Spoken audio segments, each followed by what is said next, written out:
intro, by the way. I mean, is Cooper Rush worth 2.5 points? I would hope Quinn Ewers put up a decent stat line against Arizona State. If he didn't, we have a real problem. You can say the same thing about Creighton. Okay, they had the one good game against Kansas at home. When Toast talks about the kicking market, it's like some earth is flat shit. Andy, true or false, this is going to be a dog walking. Dog walking. This is my dog walking of the day. I think it's going to be very ugly. Dog walking. I think this is going to be saw me on the screen. Ugly. Hey, get this. Hey, what's up? Happy Wednesday to you all. Hope you're having a lovely week. Got a lot of basketball on tonight. A lot of last-minute injury updates being thrown around like hotcakes. It's that time of year. Can't believe they haven't fixed that yet. We were just talking about it in the Discord. The problem was their attempt to fix it actually made it worse because in attempt to fix load management, they could penalize the team for sitting somebody that wasn't on the injury report. That was their attempt to fix load management. Well, what the teams have done in response to that is they preemptively put guys on the injury report that they're considering sitting.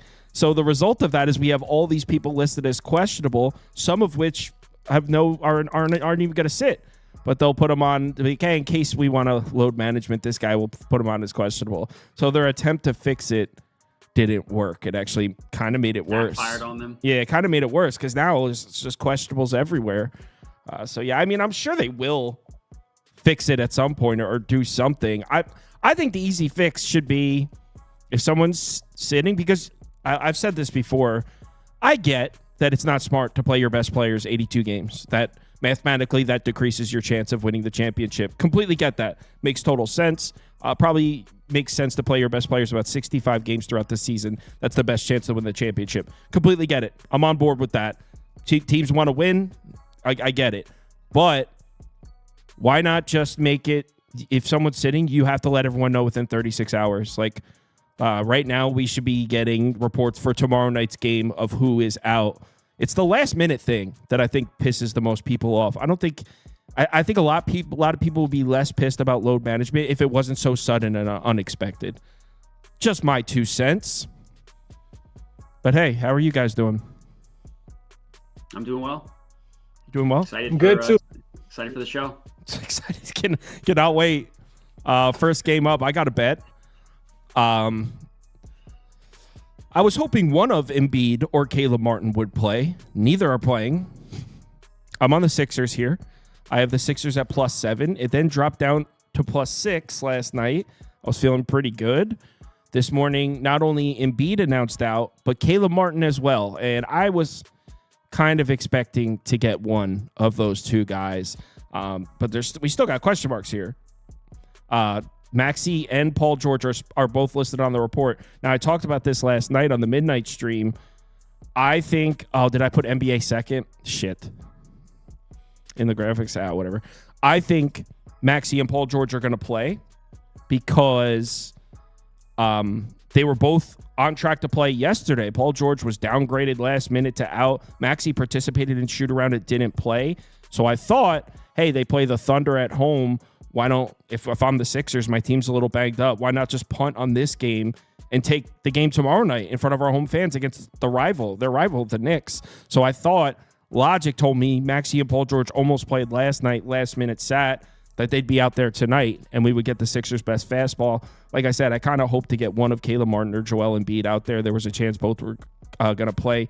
Neither are going to play. So that is why we're looking at 7.5 instead of the 7 that I got. But I do think it's a spot to bet Philadelphia. Like I said, I think we're going to see the Sixers' best fastball in this one. Hopefully Paul George and Maxey play. Time will tell. Chris dropped out, so. Oh, okay. I didn't actually bet this one. I would bet Tyrese Maxey. I'd take him up to 30+ points. It's a great matchup for him. There's too much uncertainty with the Sixers. And the fact that he's got like a wrist thing is obviously scary for someone that needs to make shots. But if we assume that he's going to play and that he's healthy, it's a really good matchup for him. The Knicks allow literally the most, number one, points per game to pick and roll ball handlers. And Maxey's been really good recently. Like his numbers on the year, he's only averaging 27 points per game without Embiid. His last 6 games, he's only hit 33 times, but in the 4 that missed, 27, 27, 29, 29. So he's come incredibly close. And the Knicks have gotten crushed by guys like Maxey. I mean, like Cade Cunningham just put up 36 against them. Dame only scored 22, but that was a game that the Knicks won that game by like 40. I mean, he barely even played the fourth quarter. His over-under was 23.5. He would have easily gone over. SGA put up 39, quickly scored 22. Kobe White, 33. SGA, 33. Game before then. These like kind of combo pull-up guards have had success against the Knicks. Again, literally number one in terms of points per game to pick and roll ball handler. So absolutely not betting it because like putting money on a Philly player at this point in time is just way too risky because like who the hell's going to play and what the hell's going to happen. But yeah, that's where I would go. Just reading the comments of my rant in the beginning, and there was one. So Todd S. Fox, who was a cool guy, who's always in the comments, he said, these guys make millions of dollars and can't play back-to-back. Pathetic. It's not that they can't. I mean, starting pitchers could pitch every single day in the MLB. It's just that it's not smart to do so. That's not the part I'm arguing. I'm arguing as how they're managing it, how it's an uncertainty. That's the part that I think is messed up. I can understand why playing your best player 82 games is not smart. Doesn't make sense. I get that. So go ahead, Chris. I'd rather talk about the beginning of the show, Cal, than this game. I'd rather talk about the management stuff. I think just real quick on the management front, Cal. I think that the uncertainty like really creates some interesting dynamics from a betting perspective.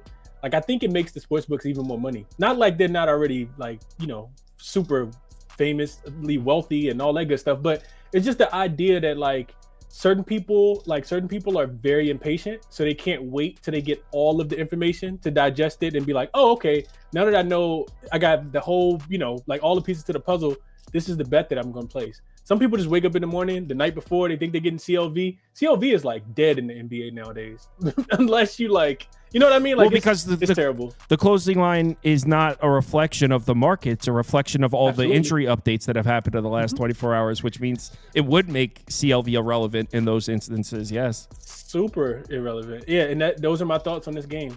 Best of luck if you guys are betting it. I'm not touching it. The city of Philly has done nothing. The city of Philly has done nothing calm for you, Kyle. I'm interested.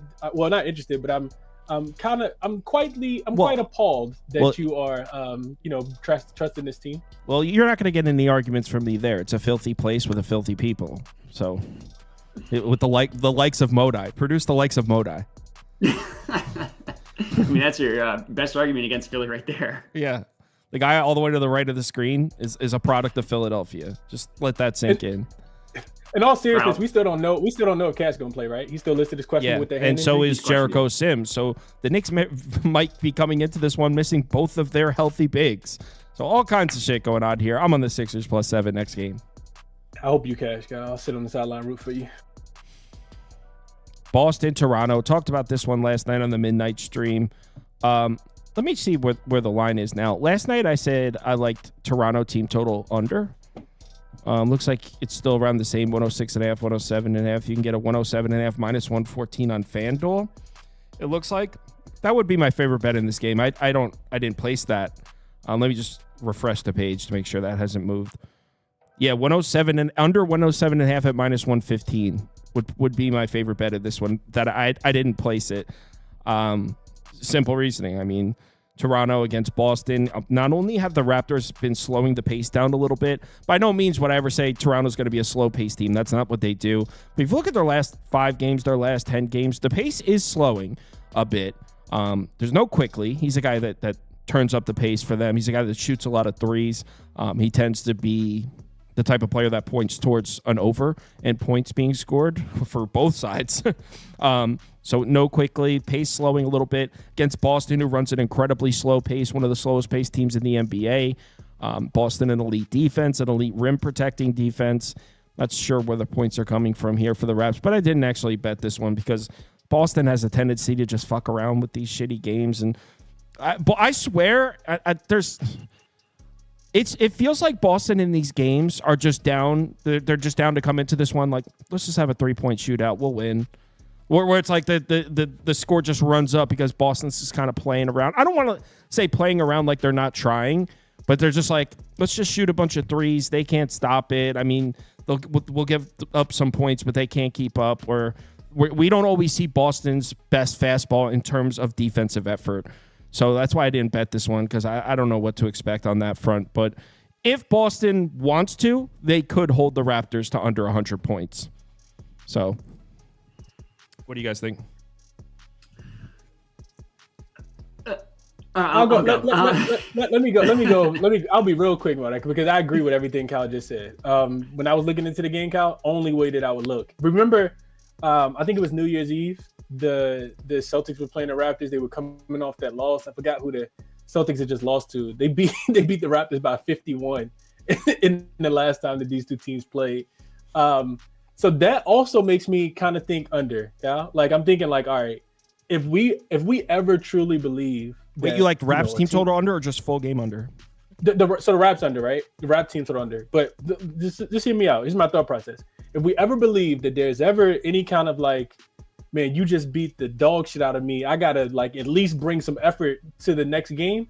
It's this type of revenge buy, right? Like when you just lost by 50. So I was looking it up because I watched your stream this morning when I woke up. I was looking it up. What'd you think of the midnight show? I thought it was good. I like the way that you and Toast go back and forth between, like, it feels very like loungy, like it's more laid back. Yeah, I love it. I'm gonna try to stay up one night to watch one of those, to actually be a part of one of those, and I'll shoot you a message when I can.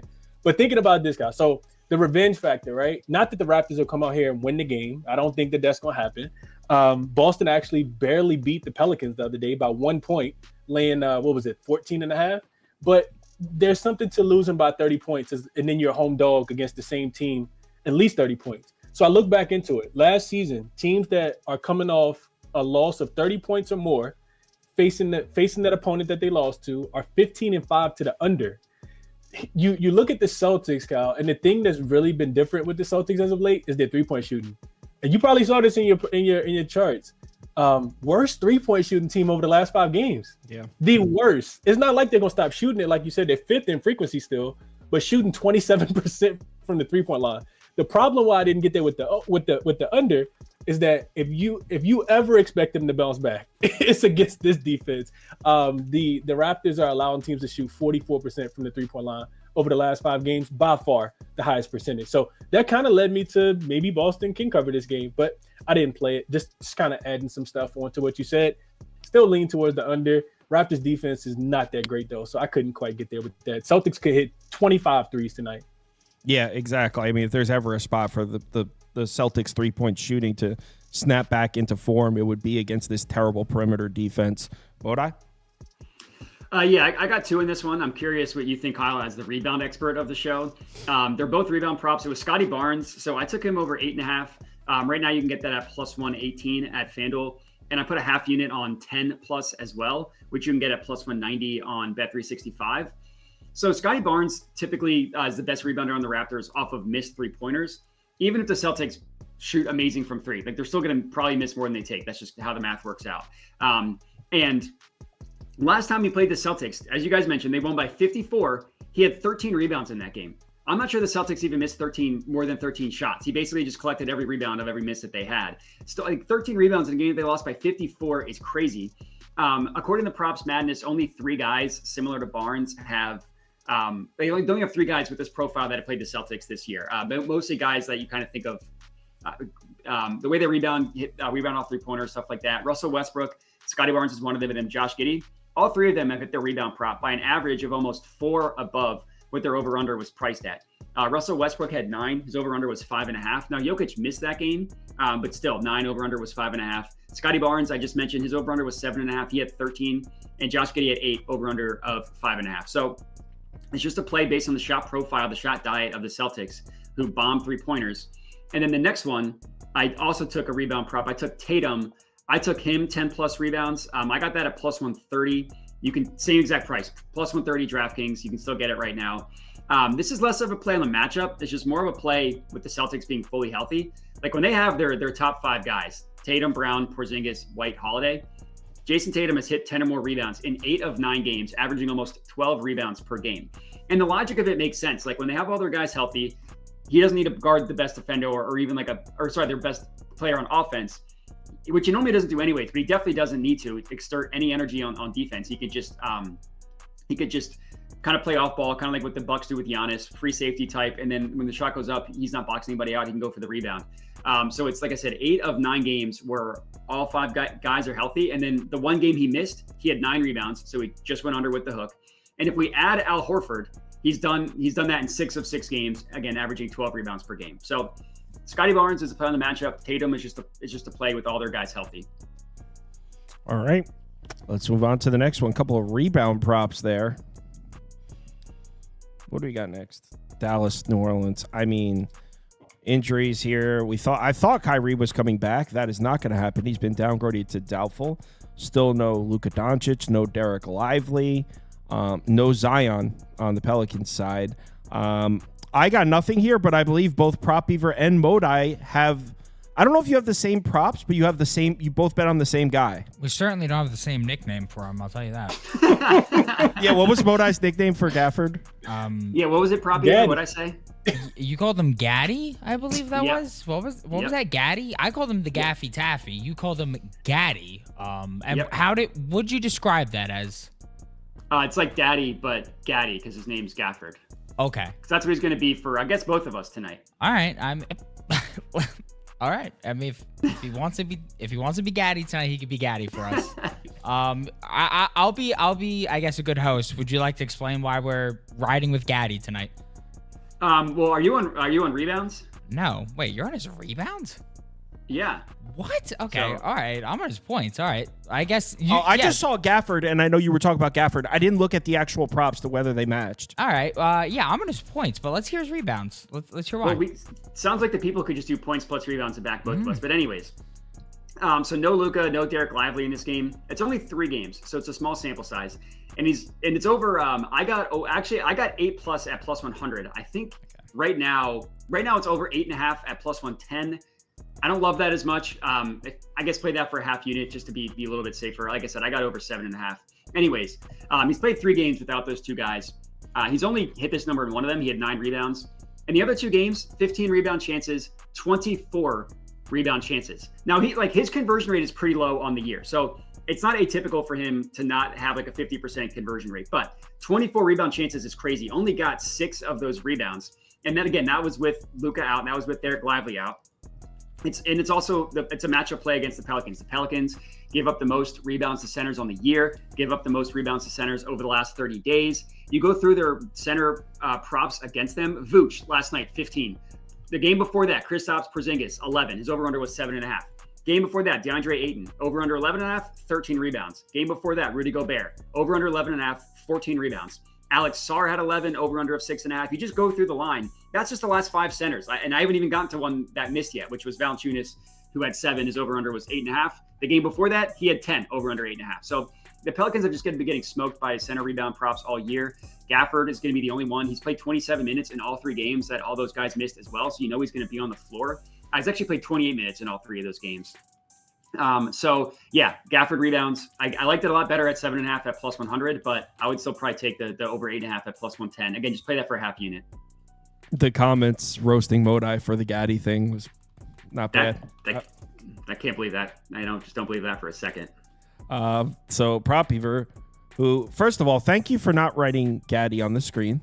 I appreciate that. Yeah, never. So the Prop Beaver is going to give you a prop. Same guy, different nickname, Gaffy Taffy, which is less different weird. Stupid nickname. Different, also moronic nickname. Yeah, we can get. You know what? That. I'm going to get the poll up for Mavs Pelicans. You get your notes up. Yeah. Can you also get the poll up for Gaffy Taffy versus Gaddy? And that's a landslide. No one's picking Gaddy. Yeah. So, hoping to shake off this wild card weekend slump, my lord. So Gaffy Taffy. Lively's got no timetable for return, so Buddy's essentially not going to play tonight. Sprained right ankle, first leg of a back-to-back. Got me feeling quite confident. Gafford's going to start at the 5. And without Lively, at the points total, he's over his last 6 to 7 games, averaging 15 points per game. Pelicans defense, dead last in opponent rim frequency, both on the season and over the last 10. And Gafford with just 18-plus minutes this season against bottom 15 rim defenses. He's over his last 9 to 12 games, averaging 15.4 points per game. For reference, Gafford is averaging 29 minutes per game his last 5 without Lively.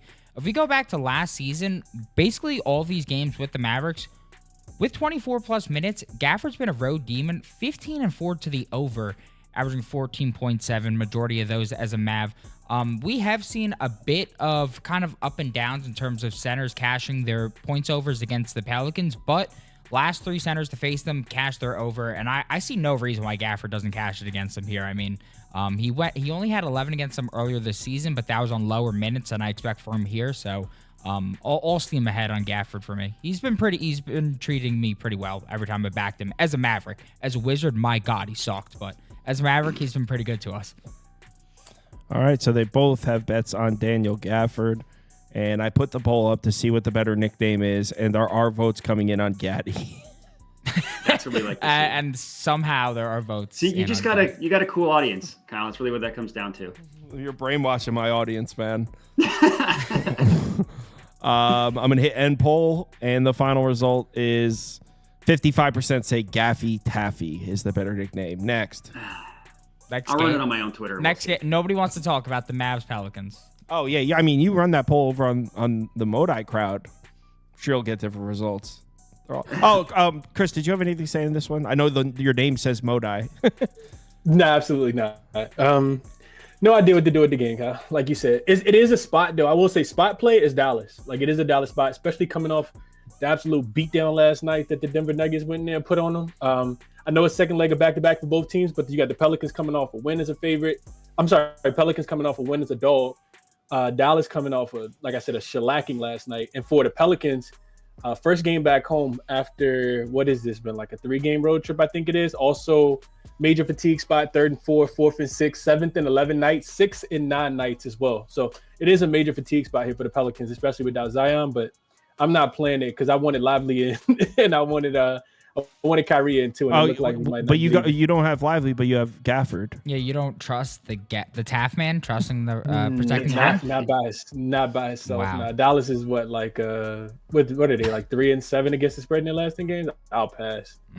All I have to say is I'll ride the prop that you guys gave out though. I'll put them together. You're right, Gaddy and Daddy, whatever you guys call them, and just take his points plus rebounds over. Okay. That's the way to do it. Just take both. Trust both of us. Okay. let's switch over to the next game. My next bet isn't for 3 games, but we'll touch all the bases here. Orlando, Milwaukee. Either you guys want to go? Because I think you bet the Bucks here. I think as long as this number is under 6, the Bucks have been playing better. They're at home. That being said, spot-wise, I could see I would like Orlando. They come into this one rested. I personally think it's Bucks. I actually, Milwaukee, I believe, has a shitty record against the spread against Orlando. I think they're like 2-5 against the number in their last 7. So Milwaukee, I say historically, we're talking about like 2 years here. Doesn't play their best basketball against the Magic. It's a great spot for the Magic. They're rested against a Bucks team that played last night. I still think the discrepancy between the quality of basketball we're seeing between these two teams is big enough where you can lay the 5.5 even on a back-to-back.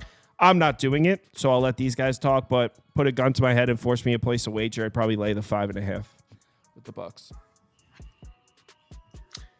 I am in agreement with you, Cal, here. And you mentioned it. It's not the greatest spot for the Bucks being on the second leg of back-to-back. And you got the quick revenge here for Orlando. They just lost to this team by 3 points the other day. And they were actually on the second leg of a back-to-back. The Orlando Magic were. The Bucks were healthy in this spot. But this one really comes down to, and I didn't play it, but like you said, maybe I'll get there. I see that the injury report is important for me here because I think Chris Middleton is going to come back after missing that game last night against Sacramento. Gogo Bataze is ruled out.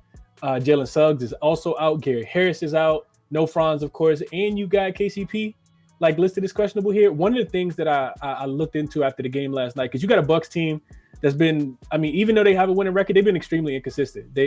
We see them beat up the Kings the way that they did in the last game, but they had to get punched in the mouth by your Knicks the game before, and lose by 36 for them to play like that. So when I was going through it last night and I was listening to the quotes that came out from Giannis and Dame, they were just talking about bringing the consistency every single night, like the spirited effort, I think is what the words that they use. So I could see them kind of running over the Orlando Magic in this spot. But with that being said, I took I took Milwaukee -3 last week when they played, and I got a push.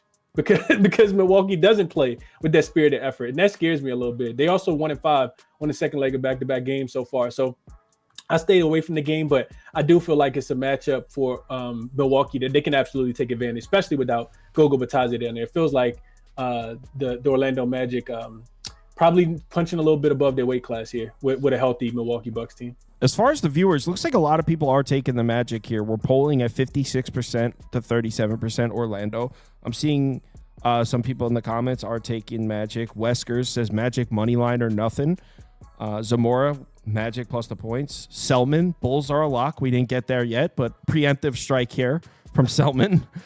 So yeah, it looks like there's a lot of people betting Orlando here, and I get it. I'm not on the Bucks, so I'm not going to argue with you. What about Matthew? I don't like that. What I heard about last night about that consistency potentially picking up, and I don't think people know that. But best of luck, because I ain't bet it either. Matt, I took Damian Lillard 25 plus points. I got it at plus 115. You can actually get it at plus 130 now. So I did not get the best number on this one. Plus 130 at Bet365. I feel like the Magic, for guys like Dame, because the Magic defense is good. They the second best defensive net rating. They play at a super slow pace, like last in the NBA. You can get some suppressed player props against them, but Dame has a good matchup. Like they allow the 7th most points per game to pick and roll ball handlers. That's number 1 in terms of his play type. Number 2 is getting the free throw line. He gets to the free throw line. 20% of his points come at the line. They foul the 10th highest rate. After that is via isolation. About 11% of his points come from isolation. 7th worst ISO defense in the NBA. So it's like these guys like Dame that can pull up from 3. The Magic allow the 6th highest frequency of shots against them come from the pull-up three-pointer. So it's a matchup play. Dame's played the Magic twice this year, 28 and 29 points in those games. And Chris Middleton also played in both of those games. So that's the important thing. Like if he plays, I'm not scared off of Dame at all. And if you just look at games where he's played against bottom 10 teams guarding the pick and roll, he's hit 25 or more points in 10 of 15 games, averaging about exactly 25 points. If you look at games specifically with Chris Middleton, he's hit 25 in 6 of 7. The only one he missed was against the Knicks, put up 17 shots. Again, that was a game that they lost by a million, and he barely played in the fourth quarter. He scored 22 points in that game. He probably would have went over if that game was remotely close. So I just feel like we're getting a little bit of a lower number than we should because everybody's scared off of the Magic defense, but it's not a bad matchup for Dame specifically. Yeah, Lindy is on the Magic. I think I saw that. So yeah, I don't really feel strongly about this one. The next one is a tale of back-to-back and injuries. It's the Hawks Bulls, and we talked about this one last night on the midnight stream. This is one of the ones we talked about. The line was Chicago minus 2.5 at the time. Atlanta just had a home game last night, so they flew from Atlanta all the way out to Chicago. That's a crazy flight without any days off. That being said, the Bulls did play a game last night themselves. So, I mean, it's not like some crazy rest advantage, maybe a travel advantage. But with the pieces missing for the Hawks, it's really tough to try to make anything that resembles an accurate prediction. DeAndre Hunter out, Jalen Johnson out. It looked like Jalen Johnson had a chance of coming back for this game. He's been hurt. Not happening. He's been ruled out. Reese Shea's out. Trae Young's out. So Hawks very shorthanded in this one. That being said, I completely understand why the line moved up to 6.5 with all the pieces missing for the Hawks. Completely get it.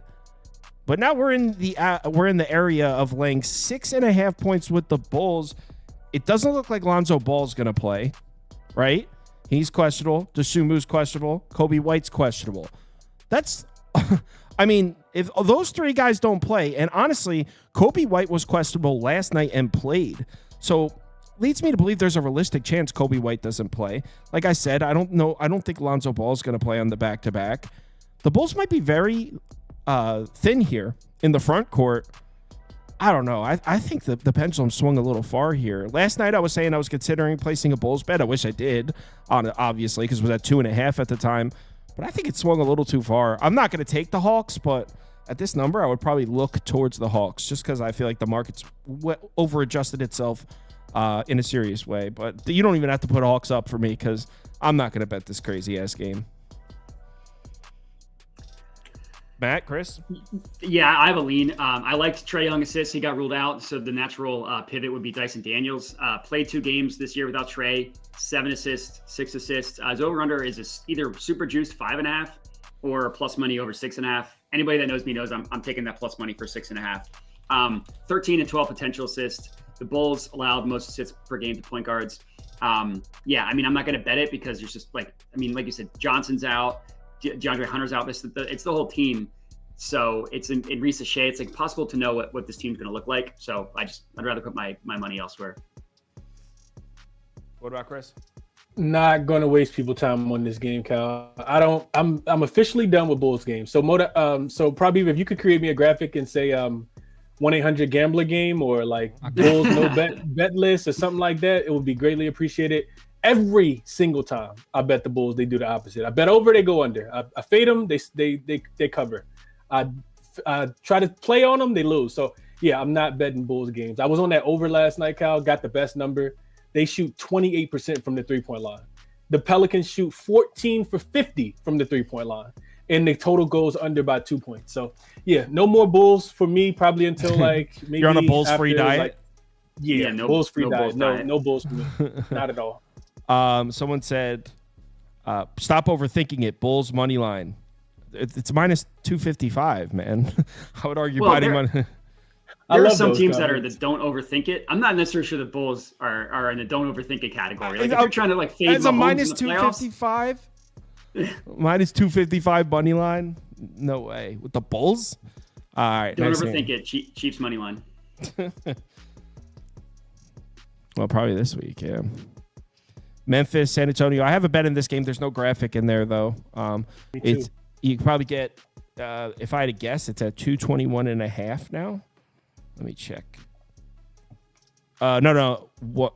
Yeah, 121.5 you can get on FanDuel. Memphis team total under 121.5. I got a worse number than this. It moved against me.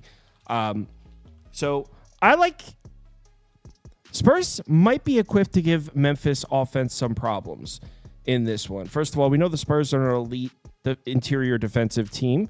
They protect the rim. They protect the rim very well. They also have great numbers against shots in the paint. That's a lot of what Ja Morant likes to do, where he likes to score.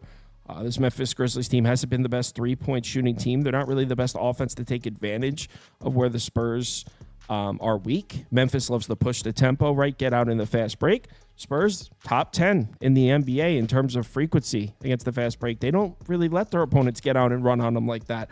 This will be a fast-paced game, which is worrisome. Both these teams run a pretty fast pace. Memphis has slowed it down a little bit, but this is still a fast-paced team. Spurs have been running a decent pace as well. So that's the enemy here.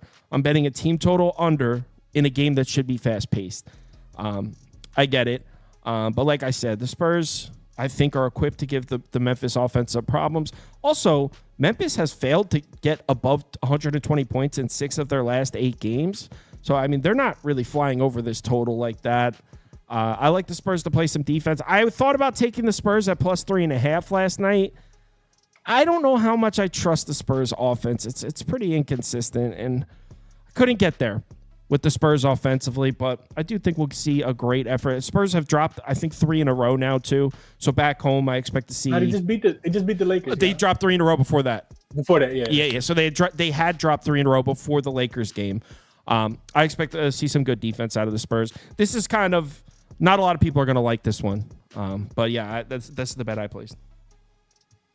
I kind of agree with that sentiment, Kyle. Even though I'm on Memphis in this spot, this is actually one of my only got 2 open bets right now, and Memphis is one of them.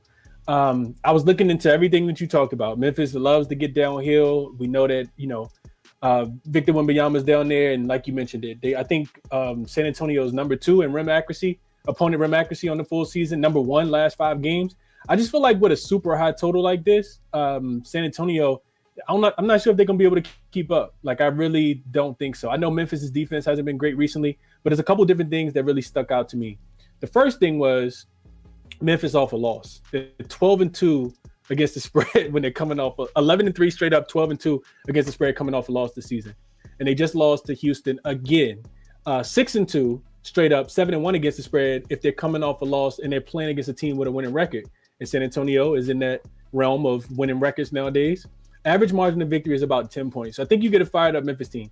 The other thing that really stuck out to me was Memphis has been turning the ball over more than the Utah Jazz have. the last 5 games, they actually turned the ball over more than any other team in the NBA. For the full season, they're fourth worst team at protecting the basketball. That's problematic for San Antonio. Well, I like that they shouldn't turn the ball over in this spot because San Antonio does not force a lot of turnovers. On the full season, 6th worst in turnover rate, like they're forcing the 6 fewest turnovers. In the last 5 games, they're actually about 12. So I guess they have been picking up just a tad bit. I just think that they are going to be able to get out. I think that some of those 3-pointers are going to go in. And when I look at the teams that San Antonio lose to, it's typically the physical teams. I think that Memphis brings a physical style of basketball here, and I think it's enough for them to win the game by multiple possessions here. So I did lay the 2.5 last night. It moved against me and went down to 2. The last thing I'll mention is Spurs games where the total is above 227, meaning that they are predicted to be fast-paced. Only 3-9 straight up and against the spread this season. So, give me Memphis. I laid the 2.5 here. And I'm glad you brought up turnovers because that's part of the reason I like Memphis team total under as well. What Chris mentioned is how Memphis has problems protecting the basketball, right?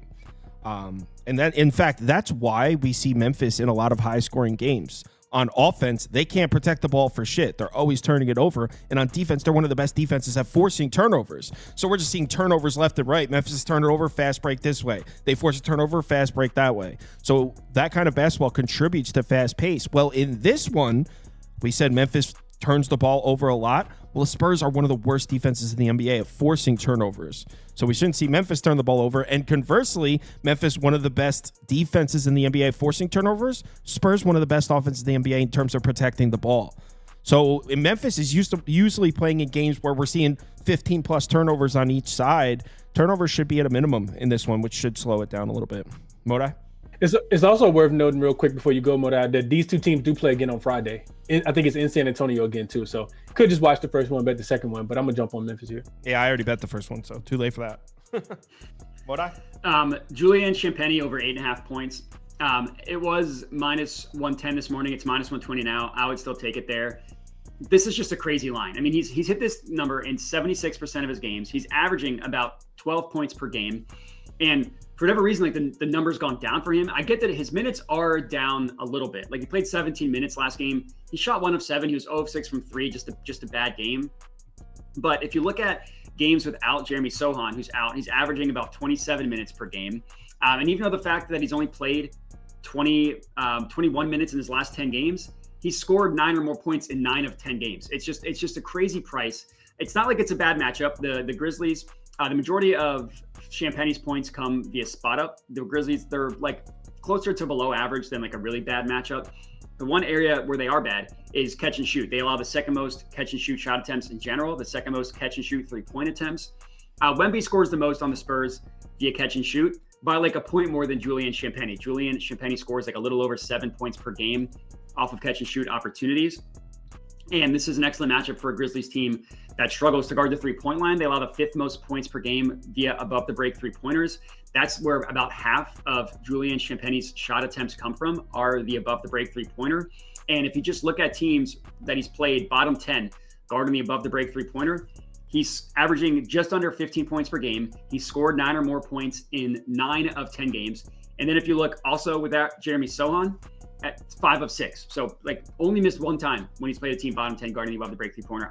I have no idea what the books are doing with this price. It's like maybe because he's playing a little bit fewer minutes, but even in limited minutes, he's still been hitting. He's still been cashing this number. So yeah. So this probably honestly one of my favorite of the day, just from a value perspective.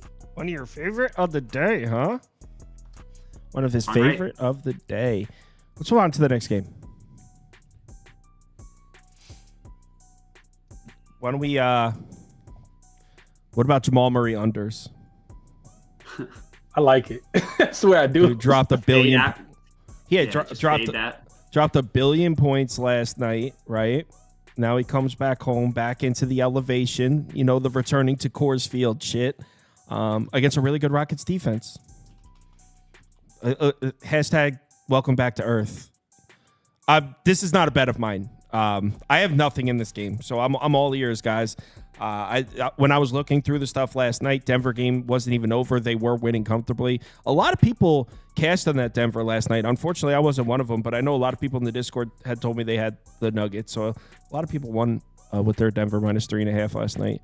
I got nothing here. I don't even have a lean, to be honest. I kind of want to take Houston, but I'm good. I play Houston. Really, really difficult to fade Denver, especially in Denver. First and foremost, well, we know they've been profitable for a very, very long time. Also, second leg of back-to-back. This team is still undefeated. They're 8-0, so I'm going against 8-0 straight up and 7-1 against the spread. The time that they didn't cover, they actually didn't cover by half a point to the Brooklyn Nets, and that was at the beginning of the season. So I'm fading all of that, but it's just a terrible spot here. I think I'm looking at the way Houston's been playing basketball. I like it. Number one in points scored per 100 possessions over the last 5 games. They're doing a really good job of rebounding the basketball. If you liked Dallas last night, if you liked Denver last night, you love how they dominated Dallas on the boards. I think they were like a +21 in rebounding differential. That's probably not going to happen against Houston, especially with Thompson in the lineup for Jabari Smith Jr. Dude's just absolutely, dominating the glass. So Houston is the number one offensive rebounding team.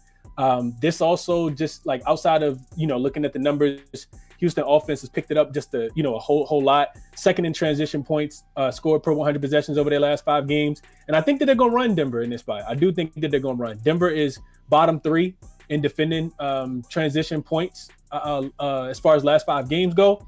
And then you look at the situational spot. This is what pushed me over the edge here.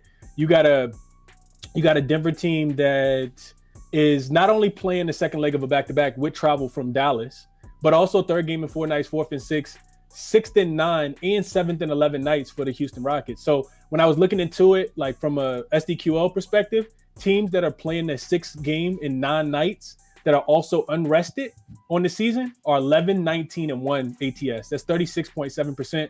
It says that they typically run out of gas. The totals are actually 17, 12, and 2 to the under as well. It's about 60% to the under. I think the total did drop, but I took Houston. I know it's tough. The line moved against me because I played it last night as well.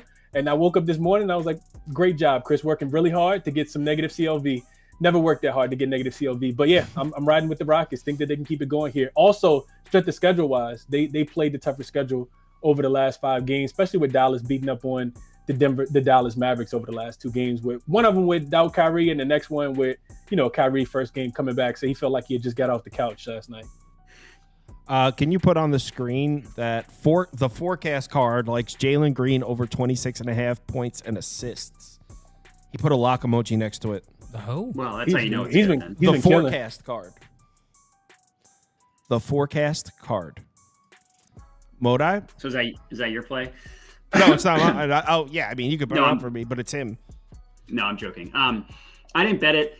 I like to look for Şengün over 5.5 assists.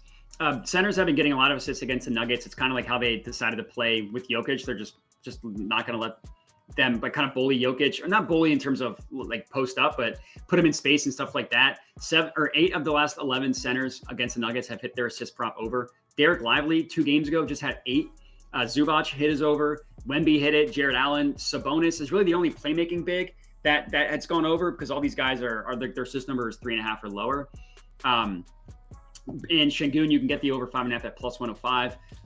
I didn't bet it. His potentials aren't really that high. He's only hit 6 or more assists in 13 of 30 games. So, am I confident enough that he's gonna go over what he normally does that much? No. So I didn't bet it. All right, and Prop Beaver's pulling that up on the screen. Let's give forecast card a shot here on the big stage. He put a lock emoji next to it. So forecast card's bet is. It's at the top left. Oh. There you go. Jalen Green over 26.5 points and assists. All right, so on to the next one. So ever make sure to troll his ass if it loses. Oh, is it time to get sensible? It's time to get. Let's all be sensible. Moda, you're on Sensigoat here, right? Sensigoat. I know the joke. I didn't bet him, but I do understand the joke. Oh, the joke meaning he's awesome. There's nothing to joke. There's about. Nothing funny about that. That's not a joke. Sensible for sensible in the house. What the fuck is funny? I'm just confused. All right, go sensible. I bet it too. Okay. Now I'll. It's crazy how me and Prop Beaver both arrived on sensible overs, and we both have different reasonings for it. So My reasoning was just the usage rate and the numbers from Fantasy Labs. I went on the Fantasy Labs. I went to the Utah Jazz. I put in Markkanen, Colin Sexton, John Collins, and Jordan Clarkson. So I said, who's holding the ball when those four in the minutes when those four guys are not on the court? And the man's name is Sensabaugh. His usage rate skyrockets with those four guys on the court. Not to mention he's averaging, I believe, 23 points per game in his last 3. So he's not shy to shoot it. I got Sensabaugh over 17.5 at plus 100. That's the bet I actually have. Wow. Yeah, it's a lot. I don't know. No, that's a good line. Oh, it's over 18.5 at minus 105 right now. Oh, is it really? Oh, it's 17.5. Really? So that's what you got? Oh, 16.5 pre-hop here? Really? I was just on OddsJam like 1 second ago. It was like 60.5. Really? Moved up to 18. Maybe it's just DraftKings. No, I mean, let's do a little checkaroo right now. I mean, might as well. Yeah, Nick Richards to the Suns real quick too while you guys are talking. Just got traded. That's what happens when you get your ass beat on the boards by the Hawks. Okay, so here's what I'm seeing. Yes, DraftKings actually does have it at 18.5. Crazy enough. CLV Lords. Well, no, because we actually lost a point on almost every other book. You could get 16.5 on MGM. You could get 16.5 on Caesars, FanDuel, ESPN. Yeah. So everybody knows how sharp I think DraftKings is. So yeah, everybody knows that's the sharpest book, folks. So don't even sweat it. Listen, so you can just stretch that shit, pick up to cover both of us, by the way. Okay. Because we both have Sensabaugh over. Yeah. Deontay Johnson back to the Ravens. But he can't play until after the Super Bowl. Fun fact. Oh, really? Yes. Oh, I didn't know that part. I just saw that. Like how hilarious it is. Who cares, Matt? Okay. Sorry. Okay. We're in the middle of a deep cap here, Matt. We're talking about Sensagoat. All right, go ahead, Poppy. All right, so why are we getting sensible? It's because this guy's last 3 games, he's got a usage rate of 32% here. 2-1 to the over. He's averaging 26 points per game on 17 field goal attempts. I mean, that's about our points line here. Nevertheless, that's the amount of field goal attempts he's shooting. And in some of these games, we had Markkanen playing, Jordan Clarkson playing, Juzang playing, John Collins playing, and/or Colin Sexton playing. Now, all 5 of those guys are inactive here. So, yes, we have Keontae George playing, so we got a little bit of a discount. So I went from 17.5 to 16.5.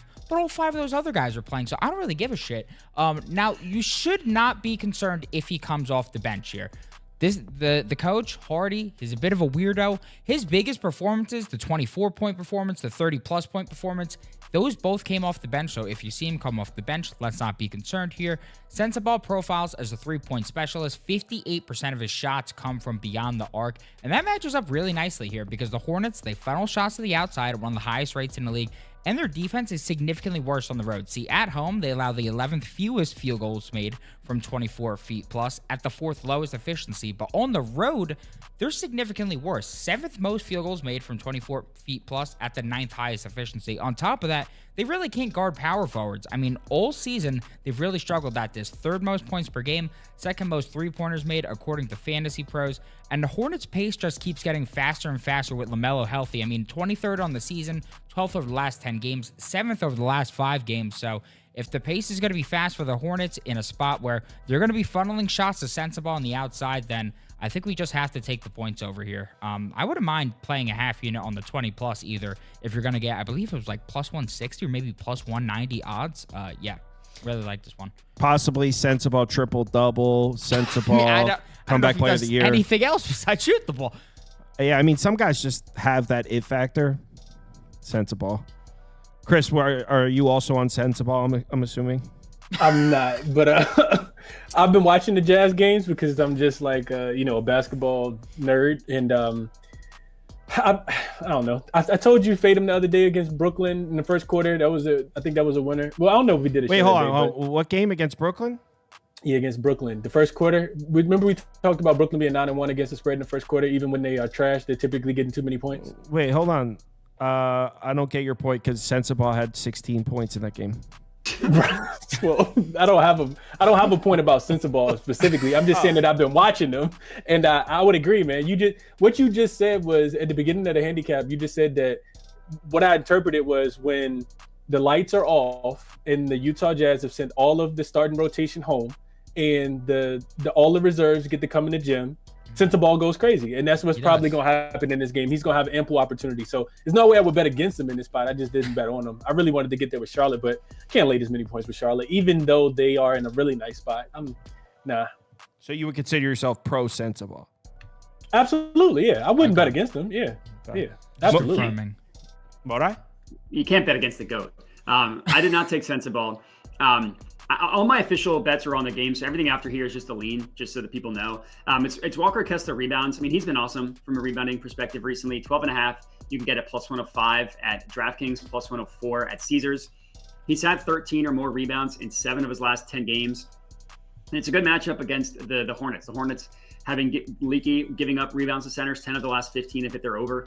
Only one that missed was Miles Plumlee, and even without Nurk, his minutes are so hit or miss.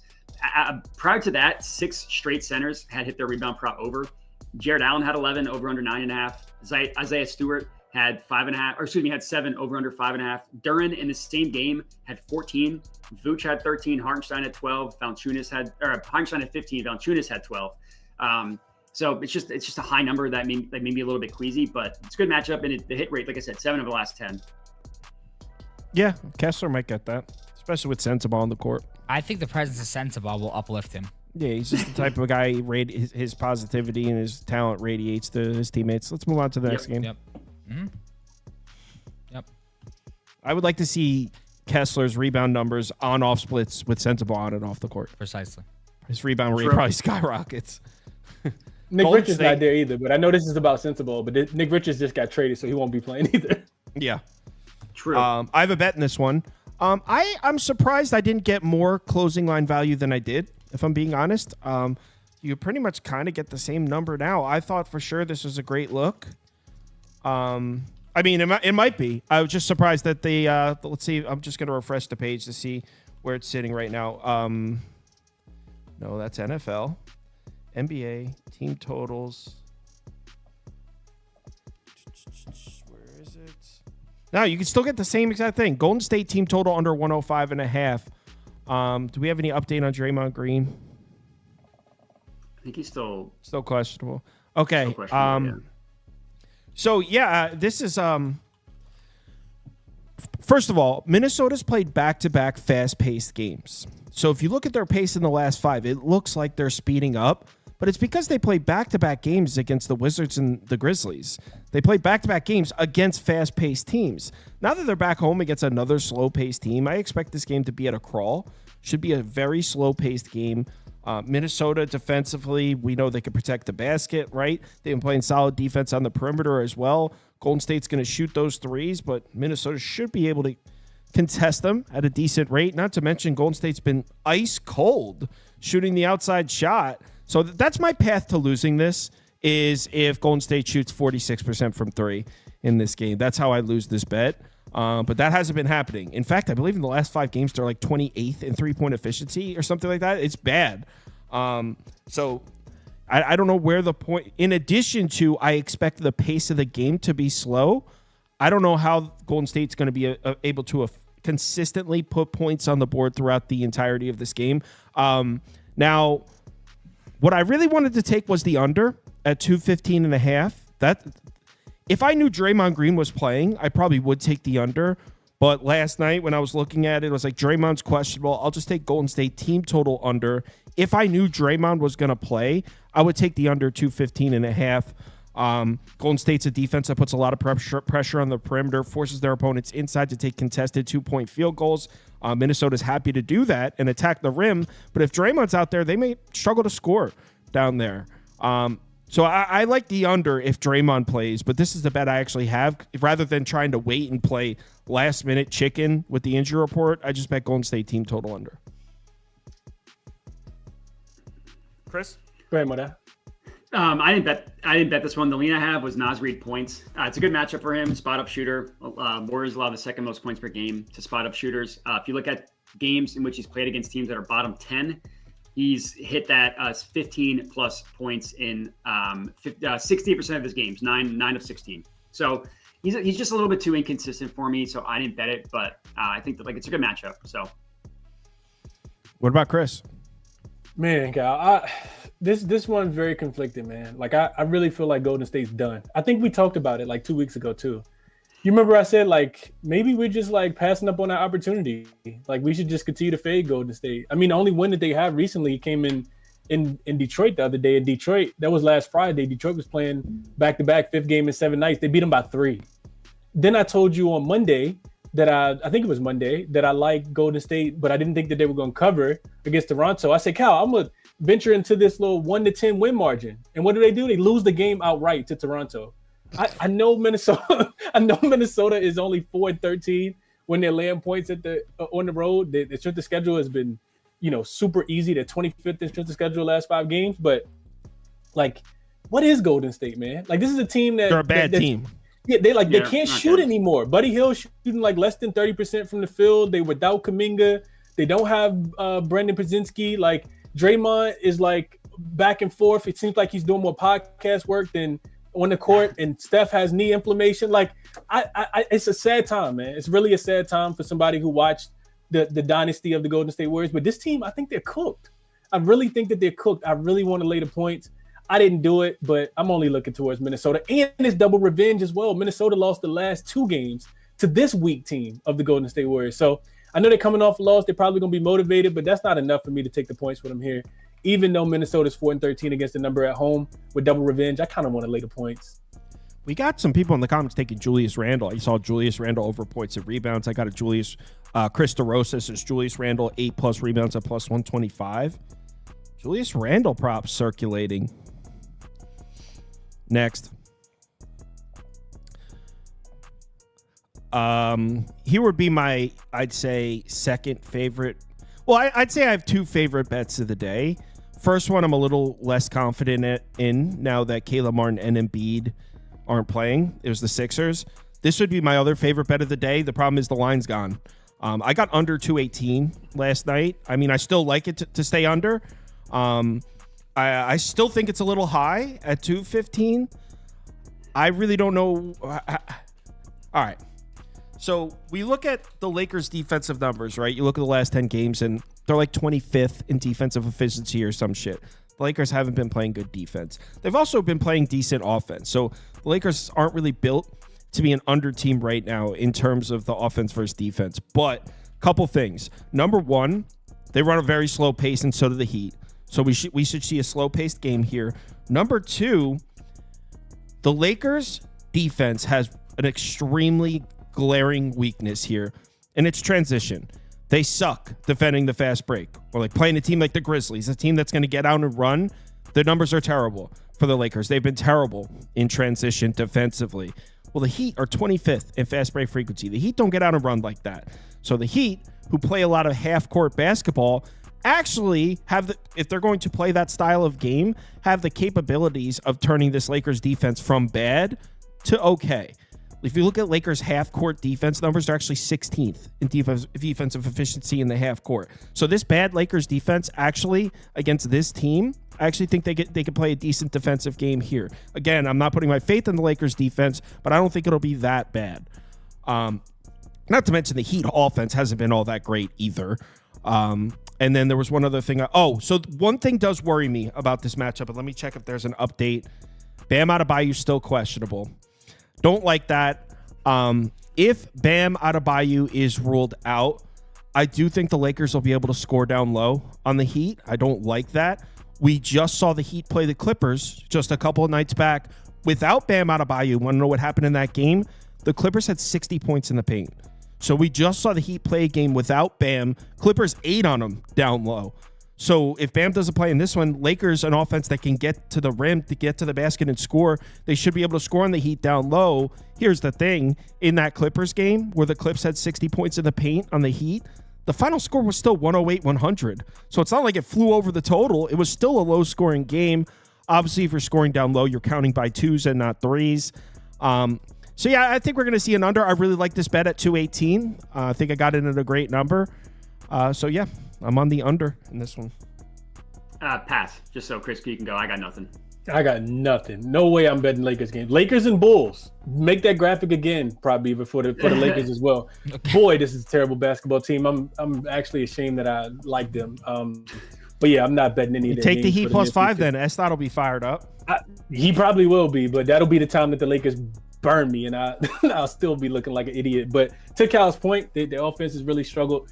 4 straight unders at home. Offense just looks so bad, man. If I wanted the under, and I was going to tell you, Cal, I really do want Bam to be a part of that, though, just so AD doesn't go too crazy down low. But yeah, I'm not betting that game, man. I see the Estat prop being thrown around. Tyler Hero over 23.5 points. That's Estat's bread and butter. He's 7 plus 3s, yeah, all that. Estat's money line, that's the parlay. He's on the Heat. He's on Tyler Hero over 23.5. Alt line 25 plus. Alt line 30 plus. He says take his over assists as well. Also, Big Purr's out. What's up? Cat is out. Kitty's Confirmed? Oh, he is confirmed. Out. Wow. That helps you a lot. That does help me. I have a full unit on the Sixers too. He was acting like his hand wasn't hurting him that bad in the post game. I was listening to him talking. He was like, "Yeah, it is what it is," and I guess it is that you're sitting on the bench, not gonna play. Circa just dropped that to 5. The Knicks. You ever Cal? You ever like ask your mom or dad because you wasn't feeling well? Could you stay home from school? And it was like really different, right? That's like going to Tibbs and asking them, "Can you sit a game?" So it has to be serious for Cat here in this spot. That's true. Yeah, it's got to be something serious. But yeah, Circa dropped the Knicks to 5. Wow. So yeah, looks like the CLV King is back with that Sixers +7. Let me tell you, never a doubt. All right, what's next? I got to bounce. I have nothing on this game anyway, so. I didn't bet it. It's Norman Powell points. If anybody has to bet this game, it's a good matchup for him, but spread's way too high for me to feel comfortable betting it. So, yeah. All right, Chris. Talk to you later, Matt. Chris? Yeah, see you, gentlemen. You have the floor. Do you have anything to say, or should we move on and bring Toast on? We should move on and bring. Look at Toast is waiting so patiently, man. We should definitely bring him on. Not talking about this game, but you know what, Cal? I had 3 bets yesterday. This was the one I won. Remember, you was like, Chris, you wouldn't have a bet in this game. Remember, I told you with all the guys back, take the over. What did you take? I flew over the total. They played Utah last night. No. They played Portland. But what did you take? I don't remember. It was you took over. Okay, yeah. I flew over the total. So I know I think Cam Johnson's already resting. I'm not messing with this game, man. Best of luck if you are betting it. Or just call the number, man. Best of luck on to you guys, and appreciate you for having me on, Cal. Yep. The reason Toast is patient is because Wisconsin blew an 18-point halftime lead yesterday, and he's not recovered. I heard you say that in the video. Yeah, that's tough. He'll get it back tonight. Good luck, Toast. Yes, See you guys later. See ya. College hoops. So what we're gonna do, I think, instead of, because some of these games, if you watch the midnight show, I think we've gone through these already. So what we're going to do is I'm going to pick games, like we'll go through like 6 games on the midnight show and then 6 different ones. So we'll switch it up. But obviously like the big games, people would want to hear twice. So if you watch the midnight show, you already know that Toast is on Iowa State here, and I tailed him. So we're both on Iowa State -5.5. There should be graphics there too. I think Toast might have bet this because that Iowa State fan got in his head from the comments. Who? I don't even know who you're talking to. Dude, that one Iowa State fan. Whenever Toast bets against Iowa State, he comments like, love when Toast fades the clones. Like he has his own like rivalry between Toast and his team that Toast is unaware of. I'm very unaware of, but when did I bet against them? I bet against them against Colorado when it cashed, and I bet against them against Texas Tech, and they lost that game by 1. So, bro, I don't even know who this person is. I just know that he gets off when you fade the clones. He thinks like it's us against Toast. Okay, well, not tonight. Okay, Clones Nation, what's good? I will say that this line has moved down a little bit. Because Milan Movicic, or whatever his last name is going to be out for this game. But he's been really kind of hit or miss the last couple of weeks. Obviously, a 6'8" guy like himself that's coming off the bench is, a nice piece to have. But I honestly just don't think it's going to really matter here tonight. I think that if Iowa State plays the way that they want to play, they should win this game kind of going away. I just am not really impressed with what Kansas has been able to do. They have a lot of guys that are, very good basketball players. I mean, Zeke Mayo coming over from South Dakota State was supposed to be a big star for them, and he's kind of been hit or miss the last few games as well. 9 points against Cincinnati, had a huge game against Arizona State, and then 6 points against UCF. I don't feel like he's going to get going. I don't really worry about Hunter Dickinson so much. I know that Iowa State's had a little bit of issues with Hunter Dickinson in the past, but I also think the fact that Iowa State plays such a higher pace than they have in the past, that it really doesn't concern me as much, because I don't, like I said, I think it's like a different Iowa State team. But at home against Hilton, I mean, I will say that it does bother me a little bit that Iowa State's been fouling a little bit, but at the same time, this Iowa State team has just been absolutely rolling here. And Kansas on the road, I have to see it first. I know that they looked really good against a pretty bad UCF team, but they went on the road to Missouri. They went on the road to Creighton. They lost both of those games. Obviously, Cincinnati is absolutely terrible, so I don't really put too much stock into that Cincinnati win. So this is by far the biggest test that Kansas is going to have to face on the road. I think that people are making a little bit more of a deal about Milan being out than anything. But regardless, I think this is an Ohio State spot. Obviously, this line has moved against me a little bit. No, but I'm checking it now, and it looks like Circa moved it right at the same time they announced that dude's injury. So that might be a reaction to the injury update, right? No, it is. I don't really put too much into it. I mean, is the kid good? Yes, but he still comes off the bench. I mean, he doesn't really touch the ball last few games. 5 points, 2 points, 5 points, 15 points. Then how's he moving the line?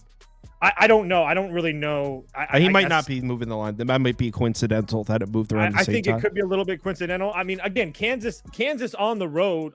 Kansas on the road with Bill Self has an excellent track record, especially in these spots. Like there's definitely ways to get to Kansas. I just don't think that Kansas can be trusted. I think they're living a little bit on their name value right now.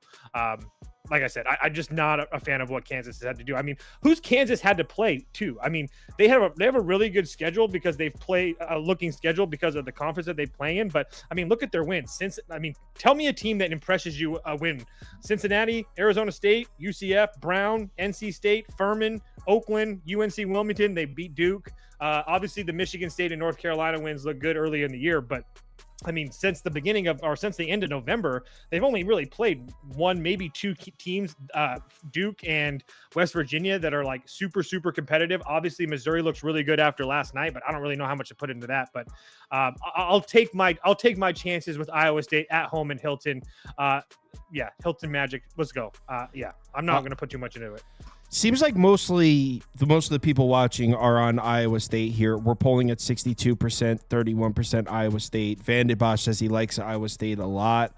Grabenz is on Kansas, so there's somebody on Kansas. I think Wags passed on this one. He has placed on the Wags next. Is full send Iowa State, I thought. Oh, full send. Yeah, he said that last night. He okay. Helms, it looks like he's on Kansas as well. Vandenbosch is saying, "No, I'm not repeating the name, bro. I'm not going to contribute to that Twitter nonsense, man." Let's move on to the next one. Yeah, that guy's a fucking clown. Nah, I mean, he's having fun. I don't want to be part of like promoting it. It's cool. I'm not a judgmental person. I laugh at some of them. It's all good, man. I don't even know what you guys are talking about. Toast wouldn't know something like that. Penn State, Michigan State. So Wags says he likes Penn State plus the points in the comments. You said specifically, and I quote from the midnight stream last night, "I'm done fading Sparty." I believe were your exact words. Yep, it's that simple for me, guys. This team has just continued to impress. Their only two losses this year to the Kansas team we just talked about, and a Memphis team that can be up and down at times for sure. But I mean, when Memphis is on, they're a very, very good basketball team. Not to mention that game was on a neutral. Not to mention the fact that I think Memphis shot close to 35-40% in that game. But again, I'm just tired of trying to pick off Sparty. I mean, I haven't had very good luck against it. I will give you that it's a pretty big step up in class, and you're going to be getting a desperate Penn State team that's actually played a really good schedule since the beginning of January, playing Northwestern, Indiana, Illinois, and Oregon. But I mean, I think that Oregon game at home probably took a little bit more out of them than you would expect. And whereas some people might look at this as a bet on spot for Penn State. For me, I think losing that game to Oregon and now have to get up and go on the road to Sparty, I just don't really like that spot for them at all. I just don't trust this Penn State team like that. And every time I try to doubt Sparty, they prove me wrong. So until Sparty shows me that they're not just absolutely throttling everybody, there's no chance in hell I look at any other way. I didn't bet this game, but it would only be Sparty for me. Forecast card chimes in. He's on Michigan State first half, -6.5 from the forecast card. Vandenbosch says, if Ace Baldwin doesn't play. That's a good point. I forgot about that. Yeah. Freshman, if he doesn't play, Penn State has a freshman point guard to go against Atkins. Good game.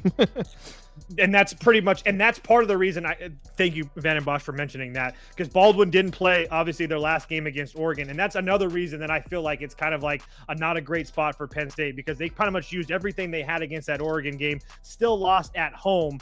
And like I said, now have to go on the road and get up against this Michigan State team that we know defensively is an absolute juggernaut, a top 10 in the country in almost every major category that you would want them in. So even if Ace Baldwin plays, it really doesn't matter to me. I would still be looking at Penn State, but that is a really good point. Juice says Toast finally jumping on Izzo's squad. No, just tired of fading him. So if you can't beat him, join him. Yeah. Much. What's next? Tennessee. I know Toast is on the Vols here. It was the Washington. I'll tell you guys really quickly. It was the Washington game that got me. I bet Washington small, but when they just absolutely slaughtered Washington, I was just, yeah. And then they came out and slaughtered Northwestern too. So anyway, Tennessee up. Yeah, it's at 11.5 now. It looks like. I would play this up to 12. Again, I understand that Georgia's treated us very well this year, but I really hate this matchup for them against Tennessee at home. Everything that Georgia does well, Tennessee does the best at defending. Tennessee is going to be able to rebound with Georgia, which is usually something that Georgia's going to have an advantage in. Tennessee is a veteran team that doesn't foul a lot. Georgia gets a lot of their points off the free throw line. And not to mention, Georgia does not shoot well from deep, and having to play this Tennessee team that can swarm you at all levels, for me, is just an absolute nightmare for this Georgia team. Not to mention the fact that, like I just touched on, Georgia turns the ball over a lot. They're going to be playing senior guards like Zakai Ziegler. I think that Tennessee absolutely wins this game by 15 plus points. Tennessee is one of the best teams in the country forcing turnovers. Georgia had a really, really good weekend. I think this is like the definition of a flat spot for Georgia. So I think you have Tennessee coming home after like a Midwest trip, losing to Florida and then barely winning against Texas. I think that, like I said, I think that Tennessee wins this game going away. Next, I didn't tell you on this one. I told you on Iowa State, and then I told you on the Texas-Oklahoma game at the end. That's the other one I bet with you. Did you actually take West Virginia at 17.5? You talked about it. I don't think you actually. No, because it continues to go up. I want to see what it is right now. That's 16, bro. Oh, I thought I saw 18. Let me just make sure. I'm pretty sure. No, you're right. You're right. You're 100% right. It moved down on you. You should have grabbed it. Yeah. It would only be West Virginia here for me. I still might play them at 16.5. Obviously the number's going down a little bit, but like I said last night, I honestly believe in my heart of hearts that West Virginia might be one of the more underrated teams in the country that nobody wants to talk about. I think that obviously they have some really solid wins being Gonzaga, Arizona, Georgetown, Kansas. But look at their losses. I mean, third game in the season, they go on the road to Pitt. Pitt's a top 25 team. They lose that game. Then they go down to the Bahamas. They play Gonzaga in overtime, beat them. They come back and they lose to Louisville in overtime. But again, Louisville's, looking like an absolute wagon right now. Like I said, mentioned last night, shot quality has them as the best ranked team in the nation right now, as far as those metrics are concerned. So that's a very, very good loss for Louisville. And then they lost to Arizona at home after Arizona had already seen them play. I was on Arizona that game. And again, we've seen with Arizona, very similar to Louisville, they've really started to pick it up over the last 2 weeks. Arizona doesn't look like the same team that they were on November 28th. So them, West Virginia losing that game doesn't really do much for me. And you have a Houston team that, again, has has been really, really good. They're not losing games. But who have they played over the last month since the beginning of December? Butler, Troy, Toledo, Texas A&M, Corpus Christi, Oklahoma State, BYU, TCU, and Kansas State. I mean, none of those. I don't think any of those teams are within 30 spots of West Virginia, besides maybe BYU. But BYU is not a team that I don't even think is very good, especially with the new coach. They've lost 3 out of 4. One of them was to this Houston team. But again, I don't really put too much stock into this. And now Houston's going to have to play a West Virginia team that knows what they're doing. Both of these teams play at extremely slow paces. Houston 308th in average possession length, West Virginia 265. Neither team turns the ball over. Both of them shoot free throws at a really high level. Honestly, I actually think that West Virginia can play well defensively here. West Virginia, we all know that Houston's one of the best, if not the best defensive team in the country. West Virginia's top 20. They do a really good job of limiting teams from 3, and they do a really good job of protecting the paint with or without DeVries, because DeVries has been gone for almost 2 weeks now. And that's one thing that Houston has relied on is their three-point shooting. They're one of the best, if not the best, three-point shooting team as a whole in the country right now. I don't think they're going to be able to shoot like that over this West Virginia team that's continued to play well against the perimeter offenses that they've seen. So again, I just think that I made this number 10. I didn't play it last night because I was so confused on why it was so many points. So I might play West Virginia small a little bit. Now it's 16 and a half, but I just don't understand maybe the comments can help me out, but I just don't understand how you can play Houston here at this huge number, especially with the step up in class and the pace that these two teams play. I mean, I just don't understand it. So Van de Bosch, I don't know, he didn't actually say he likes Houston, but he did make a couple points for Houston in the comments. Houston, wow. Okay, so Houston's defense, their last 6 first halves, they've allowed 22, 22, 27, 22, 11, 18. Houston clamps in the first half. It kind of takes the foot off the gas a bit in the second half. But West Virginia running a 7-man rotation due to DeVries' injury. Houston may beat the shit out of them physically. I agree with that. The only pushback that I have on the DeVries thing is that he hasn't played in a while, and West Virginia has still continued to look good. So would I love him in there? Absolutely. But at the same time, he's been out of there for a while now, and they've been just fine. So I get it. Again, I think part of me thinks that this number is huge for a reason. That's kind of part of it. That's why I haven't bet it yet. Let's move on to the next game. And put Texas up for both of us. We're a Longhorns program. I'm on this one too. This line has dead set on 2.5. It hasn't budged. I just looked to see if what the line's been doing. It moved from -110 to -112, then back to -110 on circa. It hasn't done shit. It's stuck at 2.5. I'm in here. I'm on Texas with toast. I know you've cashed 2 in a row with Texas. Yep, 2 in a row with Texas. Now here's the big test, testing a Rodney Terry coach team on the road.